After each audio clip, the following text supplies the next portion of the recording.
Do you have a desire to grow your own oak trees? Well, it's not that hard, and I'm going to show you how. Hey y'all, Kyle Lieberger here from the Native Habitat Project. Today, I'm going to show you how to collect acorns, germinate them, and we're going to talk about why planting local ecotype trees is important. All right, let's start by talking about how to collect acorns. Now, it may seem simple, but it can be hard to identify oak trees, especially by their acorns. And usually where there's one oak tree species, there's going to be others. So you need to be able to differentiate from one species to another. And sometimes that can be easy, like differentiating between this chinkapin oak and this northern red oak. Their acorns look really different and the trees look really different. But sometimes it's not that simple. Sometimes trees have really similar looking acorns. So it's important to know what the species you're targeting, know what their acorn looks like. So I've always loved this chinkapin oak right here that is just covered in resurrection fern. It looks really, really old. And I've never grown chinkapin oak. I've grown lots of oaks, probably 8 to 10 different species of oaks in my life. I've grown thousands of them into plugs. I've never grown a chinkapin. So this year I really wanted to find some chinkapin acorns to collect and grow into plugs. But here's the problem. I've already been to several different sites looking for chinkapin oak acorns and I haven't had any success. They were all gone or they didn't drop. And if you're in an area that has a lot of squirrels and deer, it can be really difficult to get to those acorns before the wildlife do. So here's my tip for that. Roadsides. Roadsides are going to be your friend because there's not a lot of wildlife along roadsides. And also these little ditches that run along roadsides do a really good job of collecting acorns. Underneath that leaf litter, those acorns are going to stay moist, which is very important. And a lot of times they're already starting to germinate. So check this out. You can see some of them have already started germinating and sending out that taproot. You can see a couple of them there also have some grub holes in them. Those are going to be bad, so probably shouldn't even pick those up. But that's the good thing is you don't have to worry about germination if nature is already doing it for you. So you can take these home and go ahead and put them in some soil and they're going to come up in the spring. And that's extremely convenient because then you don't have to worry about germinating those acorns on your own. Nature's already done it for you. And that's something I had to figure out on my own. Now I don't even really mess with oak trees that are in big woods that have a lot of deer or a lot of squirrels. Now I go straight to roadsides or somebody's front yard where I can pick up a bunch of acorns really easily, or it's on a roadside where they've already germinated.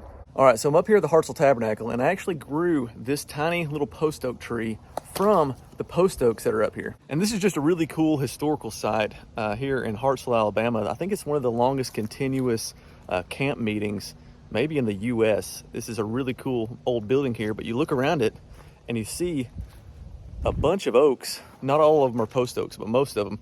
That's a really old post oak with a bunch of resurrection fern on it. But all these post oaks around here, those are really, really old. These over here are probably 150, 200 years old.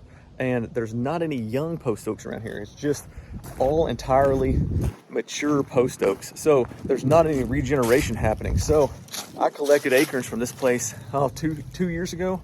And this is a 2-year-old sapling. It needs some fertilizer, obviously, because it hasn't grown a whole lot. But we're going to plant these up here and maintain these local ecotype genetics. But also, this is history.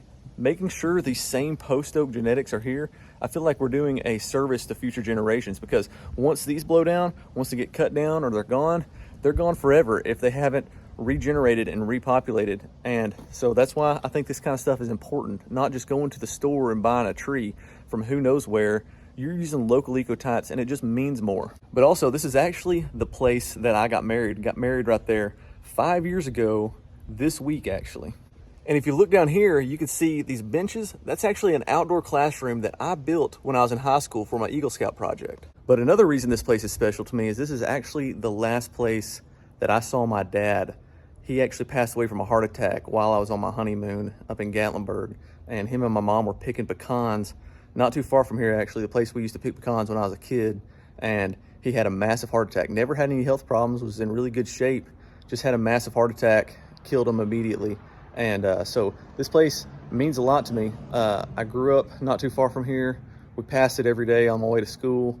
A lot of sentimental value here. So it's cool to grow the trees from this place, not just because it's the right thing to do to pass on these local ecotypes, these local ecotype genetics, but because it means a lot to me. And I can plant these trees at my house in remembrance of my dad, but also the historical value that those trees hold for being here for tens of thousands of years until the tabernacle was built here 120 years ago.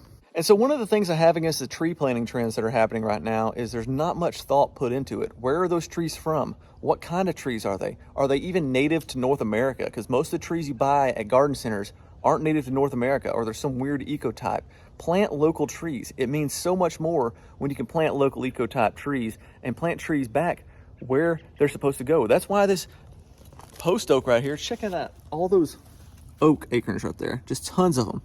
This tree is dropping all those acorns because it wants to pass on its genetics, and it wants those genetics to stay here. So we should allow that to happen. If not naturally, we should at least plant plugs and plant those plugs back here more strategically, where we can put those trees exactly where we want them so they're not in danger of falling on a building or causing foundation issues or something.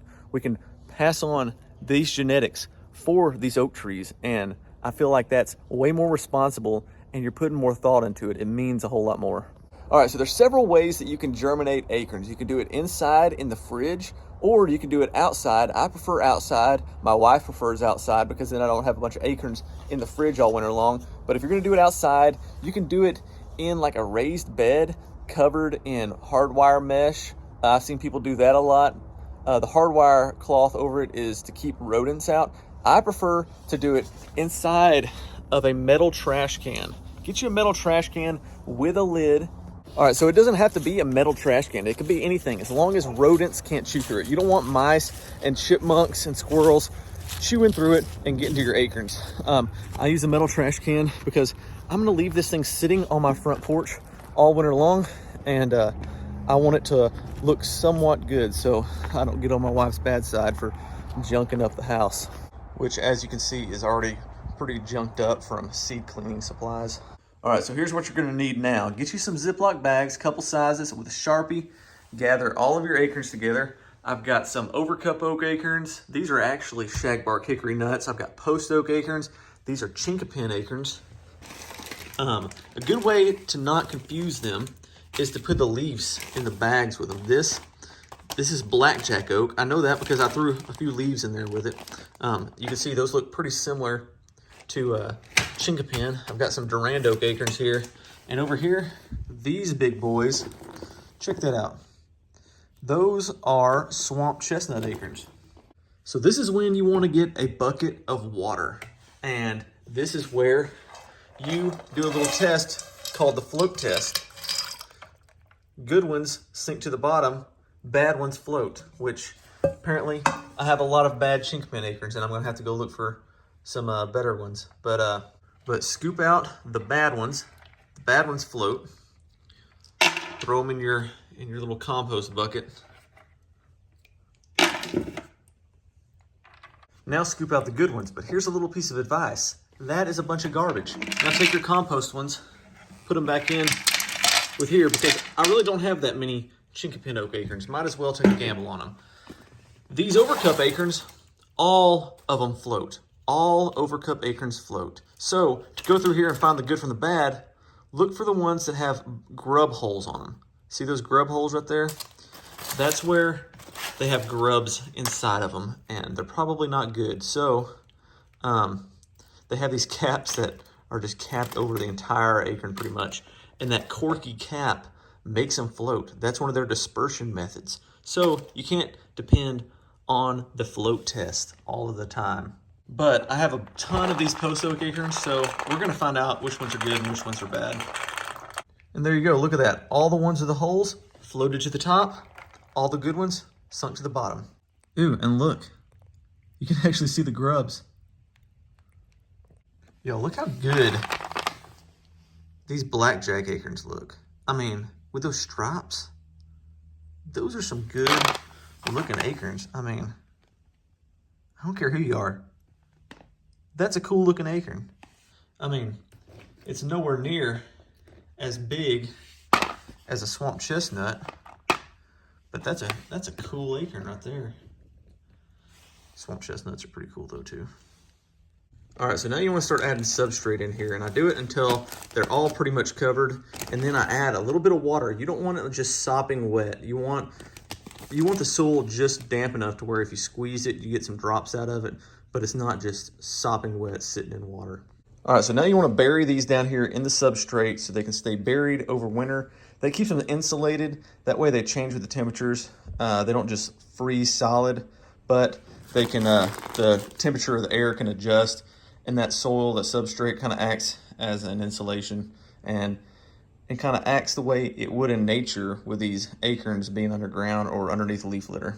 All right, and that's it. Now all you have to do is sit it outside, and you're gonna leave it here all winter long until there's no longer a risk of frost. Around here, that's usually late February, early March. And when you open this thing up, most of those acorns are already gonna be sprouted and have sent out a taproot. All you have to do then is plant them in pots with some potting mix. I use Pro Mix potting soil. Add a little bit of fertilizer in there, and then within a few weeks, they're gonna sprout and start growing into little trees. But I feel like this is just a whole lot better than going out to the store, buying some tree from who knows where. Most of them aren't even from North America, probably some generic tree from some other country. And this is just the best way, in my opinion, to plant trees around your house. You're making sure you're maintaining those local genetics, and it's landscaping with conservation in mind. And I feel like that's super important, because what you plant on your property and in your neighborhood is what's going to be there in the future. As your older native trees die off, they're going to be replaced with non-native trees or things from some state, 3 state aways or something. And by doing this, by planting local ecotype, you're saving those important trees that have been here for thousands and thousands of years, and you're making sure that's what's going to regenerate and be here in the long run. And to me, that's the way people should plant trees.